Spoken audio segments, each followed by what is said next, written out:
What's up, guys? We're coming at you with an awesome video today. It's the top 11 worst pieces of keto dieting advice. And there are some really bad ones out there. Yes, there are. We crowdsourced some of them just to kind of see what you guys thought. We came up with like maybe half of them, but I would say this is a pretty comprehensive list. We thought a lot about this. Once you hear them all, you'll be like, oh, I have heard that piece of advice. Number 1. So I'll hit them with the front double buys. Tripod, right there. Whew. Oh, you recording? We're going? Okay. Years in the fitness industry taught me a few things about losing weight, total body recomposition, and the big one, that C word. What C word? What are you talking about? There's a C word that's bad for fitness? Calories, okay? They don't matter at all. You wanna know why they don't matter? Trust me, guys.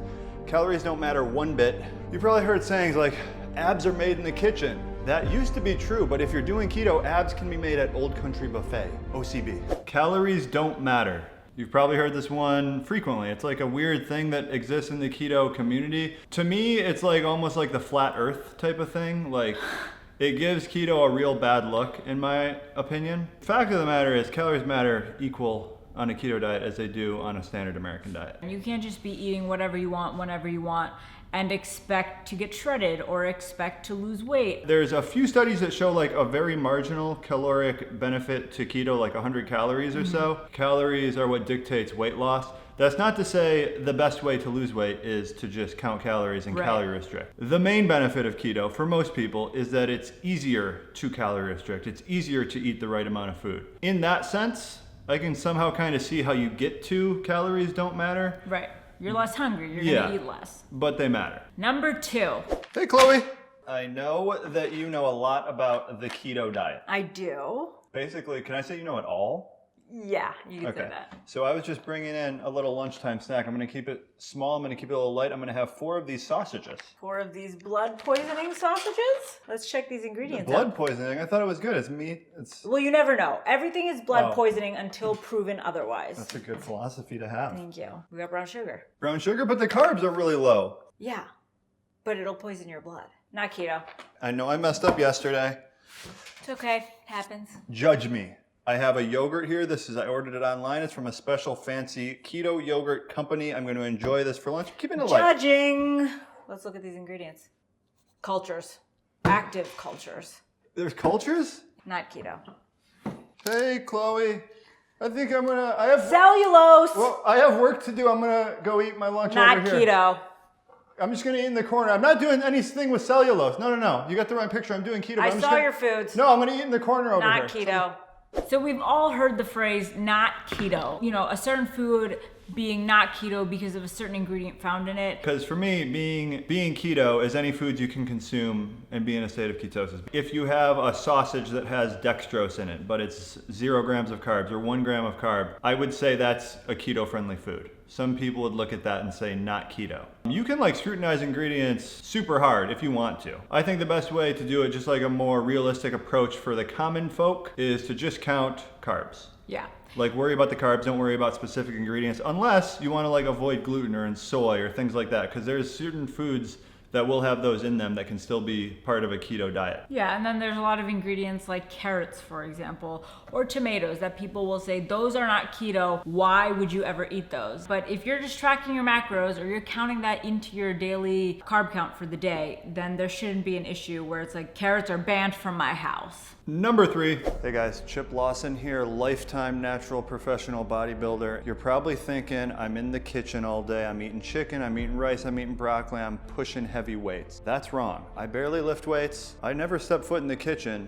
The key to both building muscle and losing fat simultaneously, it's gonna be intermittent fasting. Have you heard of that? So there's actually a big misconception. It's been going around for about 100 years now in the fitness industry. There's the old line of thinking. You gotta exercise a lot. You gotta eat healthy. And that is how you lose weight and gain muscle. That's not true. Actually, there's a lot of data that's been shown lately. You can look up, there's a lot of studies on it. When you're doing intermittent fasting, that's all you have to do, because the human growth hormone skyrockets, right? It's just like through the roof, okay? You don't even have to lift weights. Fat loss. You're probably thinking, oh, I want to lose fat. You don't have to control what you eat, just as long as you do it in an 8-hour window. Cake, back on the menu. You burn more calories if you do intermittent fasting. Honestly, there's like thousands of proposed benefits to intermittent fasting that I don't think are true. There are definitely some great benefits to fasting. Losing more weight isn't one of them. There's been a ton of studies that show this. If you eat 2,000 calories and you're doing intermittent fasting, or if you eat 2,000 calories and you're not doing intermittent fasting, weight loss, the change in weight at the end of X amount of days is gonna be the exact same, 100% identical. Again, kind of like number one, if you're doing intermittent fasting, you're probably just naturally going to eat a little bit less, or it's like a little bit easier to reduce your calories, so that is one benefit. But if you're controlling for calories, it doesn't make a huge difference. Number 4. All right, guys, we're coming at you from the Prove It headquarters, and we got our top salesman with us, Jimmy, and he has the top product on the market right now. You want this stuff. Come here, Jimmy.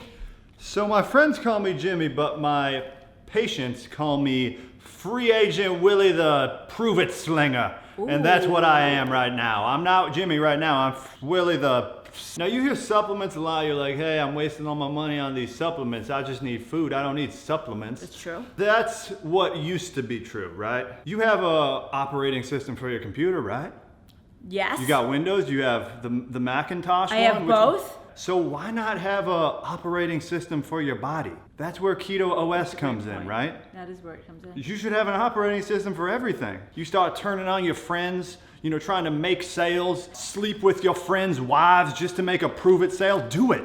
Jungle juice. Jimmy's our top earner here. Do you want to be a top earner? Head on over. You got the jungle juice, you're good to go. Prove It is one of those companies, sells the product at a really high marked up price and has these crazy exaggerated claims like instant weight loss or eat a donut, eat this powder, and you know, it didn't even happen. Number 5, been trying some new things with my diet lately, just gonna make sure it's all working out.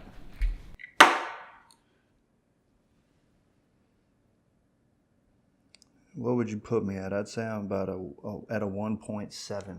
Using pee strips and like relying on them to tell you your ketone levels or like how you react to specific foods. We get this pretty regularly, like someone will eat a Quest bar and then do a pee test. It's just so, it doesn't correlate whatsoever. Pee strips, they're pretty useless. The one use for them is when you're first starting keto to know if your body is or is not producing ketones. Number 6.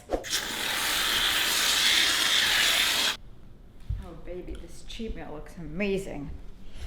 Oh, once a week and I get to enjoy this, and it doesn't even matter. It doesn't ruin my keto state at all. I got the jungle juice. Take your cheat meal, you pour some jungle juice on, and I'm just eating a big bowl of fat burning ketosis.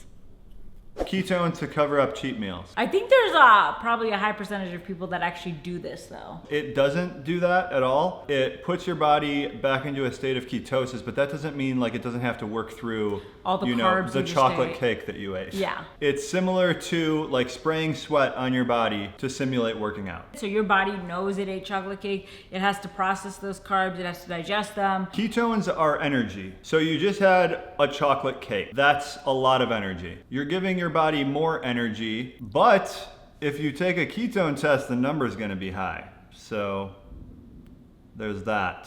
Number 7. So dinner, what am I going to have today? Want to have something really low carb. I think I want to have 0 carbs. So I'm just going to have a bag of lettuce and this onion. I'm just going to eat it like an apple, but it's not because it's 0 carbs, because veggies don't count as carbs. That's my 0 carb dinner. Carnivore diet, don't count carbs from veggies. Our philosophy is if you eat something, it counts, especially if you are tracking for the purpose of a goal. Number 8. Hey Francis. Yeah.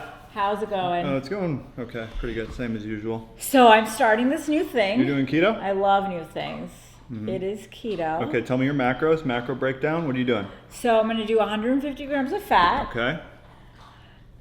80 grams of protein. Okay.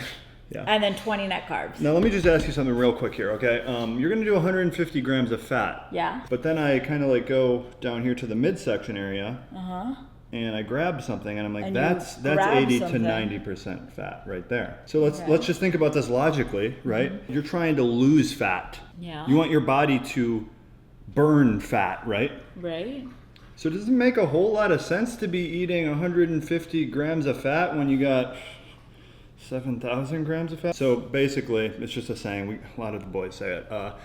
If you have a lot of fat to lose, you don't need to eat a lot of fat. You're already fat, so you don't need to eat high fat. This is my favorite one. It's the worst one, the most egregious one. And it's like super common. This is like probably the number one thing we get. I hear that since I'm trying to lose weight, I don't need to eat a lot of fat. Since I'm trying to lose fat, I don't need to eat a lot of fat. Like, they're both the word fat, so that means they're the same thing. I already have a lot of stored energy, so I don't need to eat a lot of energy, right? So calories. That's the actual phrase that makes sense. You still want to eat high fat, you just want to reduce your overall calories. Right. So like I want to lose body fat, but I also feel really good when I'm eating 75% plus fat. So I still do that. So I'm still feeling really good and I can still work towards my goals. Number 9.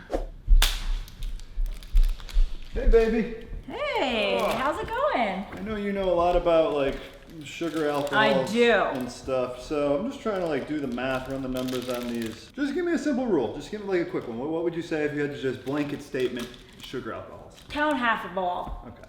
Half of all. That's it. Any advice that puts all sugar alcohols in the same basket is basically bad advice, because there is maltitol is a thing that exists and it's just as bad as sugar. Erythritol is also same category, sugar alcohols, doesn't impact your blood glucose at all. Very opposite things, and if you're just counting them for the same, it doesn't make a lot of sense. Like, yeah, it's probably harder. It's easier if there's just a rule. And we also have the video, I'll link it below, where we test all the different sweeteners and the blood glucose response to those. When it comes to your body and figuring things out, I don't think you need things dumbed down. I think doing your research, testing things out for yourself, and just learning is only gonna make your life better. Number 10. First off, I just want to say thanks to everyone for coming. The 19th annual meeting of clever marketers is now in session. So One second. Sandy, are you taking minutes for the meeting? So clever marketing, let's popcorn a little bit. Fat burner pills. How does that, like, what do you think? Come on, let's spitball a little bit. Fat burners. Yeah. Powerade. Like Soul suckers. I don't know. I thought we were just popcorning here. Oh, I got one. You know how people are starting to do low carbs and stuff? Yeah. Marketing term, net carbs. So they think they're not eating carbs, but it is carbs. But it doesn't matter because they're not eating carbs. It's a net carb. So you only care about net carbs? You know what? Don't put plans under microscopes, just net carbs. Okay, I like it. Net carbs are invented by marketers. Clever marketers. This is one of my favorite ones. Net carbs were, I don't know if they were even like invented. It's always been a thing. I think maybe the term net carbs is newer, but like available carbohydrates is what the rest of the world uses on their nutrition labels. In America, we basically have the fiber is added to the total carb count. They don't do that in like Europe. They list net carbs on the total carbs. Fiber does not act the same way as like a sugar or a starch, other forms of carbs in your body. So if you want to get like more of an accurate picture, that's why you would use net carbs. Some cases where it's definitely more of a gray area is where companies like Quest, power bar companies that are spiking the bars essentially with soluble corn fiber, or just like fibers that are industrially produced in a factory and then they're like adding them to the bar. That's more of a gray area. If you're eating whole foods, net carbs definitely is the right way to go. If you're venturing into the more like experimental foods, like the not real foods, then be more cautious. Number 11. Whoa, baby! 1.1 is my first test. What's the face? I thought this was good. 1.1 you said? Yeah. You're not quite in the Me and the boys call it the optimal ketone range. What's optimal? I mean, you're basically not even doing the diet right. Okay. You're not burning fat. You're not fat adapted. You're not mobilizing fat cells. What's the range? Fat burning, ketones, fat burning. You're not doing any of that stuff. The optimal ketone range. You've probably heard like a lot of people say what the optimal ketone range is, and it's been different every time. I've seen right? graphs. Yeah. I think it's usually like 1.5 to 3.0. If you put a bell curve on a graph, I believe you. Me too. But then people will say otherwise, right? And then we heard a lot of speeches at conferences where they say, like, is there even? Anyone proposing an optimal ketone range seems to be like just people saying things. Like we've had ketones from 0 to like 7, basically 7.0. And I don't feel like I'm ever more in an optimal range. I could say the same. We've been doing it for so long. Sometimes I feel really good and I'm like, I want to test my ketones because I'm feeling great and I want to see what the number is. So maybe I can start correlating it. It doesn't really ever correlate for me, I would say. So I think maybe the optimal ketone range is like derived from people that are actually in like a therapeutic.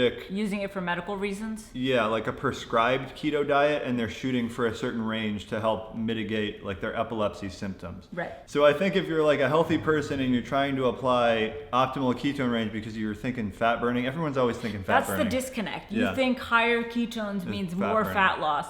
There's no correlation, there's no direct connection. So don't just look at the meter and be like 2.0, I'm gonna lose so much fat today. Here's a really good test. If you want to get super high ketones and not lose any weight, you just have to eat like 2 sticks of butter a day. 2 to 3 sticks. Just only eat that. Your ketones the next day are gonna be like 12 and you won't lose weight. All right guys, that is the 11 worst pieces of keto advice. Definitely comment below. Yeah. Let us know the advice that we missed. You've either adhered to and realized it's totally wrong. Best Actor Award. Okay, well that's nonsense because everyone loves you and you're so much better at acting. I get nervous. That a tree will fall over. That's true. Okay. All All right, right, guys. Bye.